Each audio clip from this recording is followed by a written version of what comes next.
Pour faire face à un monde en crise multiple, l'État est le seul capable de mobiliser les ressources exceptionnelles nécessaires dont il ne dispose pas au moment où les crises éclatent. À seule fin, il s'endette, tout en garantissant la soutenabilité de la charge de ses dettes à long terme. À l'origine, ce sont les cités-États italiennes, Venise et Gênes, qui, pour défendre et étendre par les armes leurs monopoles commerciaux en Méditerranée, inventent au XIIe siècle les dettes publiques perpétuelles. Ce sont d'abord des emprunts forcés imposés aux riches marchands, qui sont aussi les premiers intéressés. Emprunts dits perpétuels, car ils ne sont pas remboursables, mais donnent lieu au versement de rentes, elles-mêmes perpétuelles. Ces dettes sont à l'origine d'une véritable révolution financière en Europe. Au XIVe siècle, elles deviennent négociables, c'est-à-dire qu'elles peuvent s'échanger sur un marché secondaire. La dette publique devient ainsi le premier instrument financier de marché. Mais l'accumulation de dettes, du fait de guerres perpétuelles, provoque l'apparition de défauts de paiement et des dévaluations des monnaies. Pour l'éviter, la Hollande au XVIIe siècle, l'Angleterre au XVIIIe, la France au XIXe ont développé des systèmes financiers résilients qui reposent sur 3 innovations.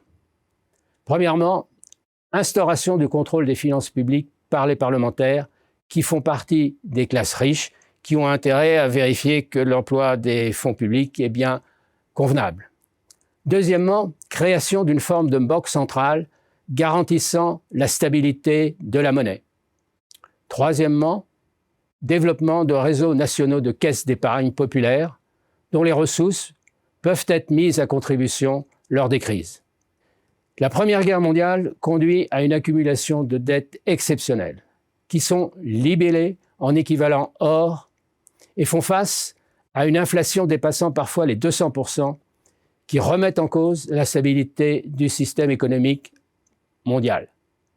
Après la guerre, les belligérants, incapables de se réconcilier, mènent des politiques de revanche et du chacun pour soi. Ils résistent à l'idée de dévaluer leur monnaie et donc de la valeur de leurs dettes, mais doivent, de crise en crise, s'y résoudre. L'Allemagne avec l'hyperinflation de 1923, la France de Poincaré en 1926, l'Angleterre en 1931, puis les États-Unis en 1933. La leçon de ces erreurs de politique économique en sera tirée après la Seconde Guerre mondiale. D'une part, les monnaies des pays développés hors dollar sont systématiquement sous-évaluées. D'autre part, la coopération internationale se développe et encourage la reconstruction grâce notamment au plan Marshall. La politique de réduction des obstacles aux échanges internationaux, enfin, permet d'ouvrir une longue période de croissance exceptionnelle qui permet de réduire les déficits publics à moins de 50% du PIB à la veille des années 70. Les chocs pétroliers de 1973 et 1979 amorcent un cycle de remontée des déficits publics. Cette remontée est accélérée par la crise financière de 2008 et la pandémie de 2021, jusqu'à atteindre un ratio de dette sur PIB de plus de 100% en moyenne dans les pays de l'OCDE.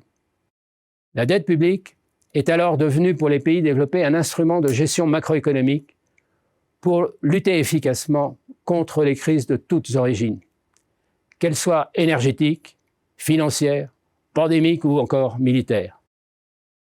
Ce recours à l'endettement est alors facilité entre 2008 et 2021 par la réduction des taux d'intérêt qui deviennent quasiment nuls et allègent ainsi d'autant la charge de la dette. Mais en 2022, on entre à nouveau dans une double crise militaire qui menace le monde de fragmentation et climatique qui toutes deux appellent à une nouvelle mobilisation des finances publiques pour sans doute plusieurs décennies, alors que les taux d'intérêt s'envolent à nouveau. La dette sera de nouveau mise à contribution, mais d'autres formes de financement seront à trouver. Je pense notamment à l'impôt sur les plus hauts patrimoines, qui pourrait être mis à contribution, et puis le développement des emprunts garantis par l'État, qui encouragent les entreprises à prendre des risques en investissant dans la transition énergétique.